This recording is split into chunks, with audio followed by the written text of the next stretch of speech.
திருவள்ளூர் மாவட்டம் ஆர்கேபேட்டை அருகே கடனை வசூலிக்க சென்ற போது ஏற்பட்ட வாக்குவாதத்தில் மூதாட்டியை கத்தியால் தலையில் வெட்டி கொலை செய்ததாக முன்னாள் ராணுவ வீரரை போலீசார் கைது செய்திருக்கின்றனர். விவரங்களை தருகிறார் செய்தியாளர் விமல்ராஜ். வணக்கம். சம்பவம் தொடர்பான விவரங்களை சொல்லலாம். வணக்கம் மேடம். திருவள்ளூர் மாவட்டம் ஆர்கேபேட்டையிலிருந்து ஈசா காண்டாசிரியர் கிராமத்தை சேர்ந்த வெள்ளியம்மன் வயசு 67. அதே கிராமத்தை சேர்ந்த ஓய்வு பெற்ற இல்லை பாதுகாப்பு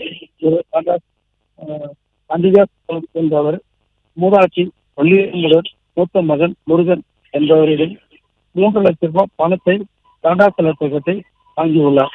இதனால் நேற்று விவேகானந்தம் அதே பகுதியில் வேலூர் மாவட்டம் மாட்டாளில் தங்கியிருப்பதாக தகவல் கிடைத்தது. இதனால் காண்டாசலம் என்பவர் வள்ளியம்மையிடம் நேற்று பணம் கேட்கும் போது வள்ளியம்மாளுக்கும் காண்டாசலத்துக்கும் வாக்குவாதம் ஏற்பட்டதனால் முன்னாள் படை வீரர் எல்லை படை வீரர் காண்டாசலம் என்பவர் கட்சியால் தலையை வைத்ததால் அவர் மூதாட்டி வள்ளியம்மாவோட சொந்தக்காரர்கள் அருகில் உள்ள சோழிங்கர் ஆர்த்த மருத்துவமனை இறந்து விட்டதாக மருத்துவர் தெரிவித்தனர்.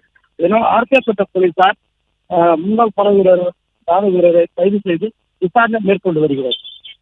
பிளே ஸ்டோர் மற்றும் ஆப் ஸ்டோரில் இருந்து பாலிமர் செயலியை QR கோடு மூலம் பதிவிறக்கம் செய்யுங்கள். செய்திகளை உடனுக்குடன் பெறுங்கள்.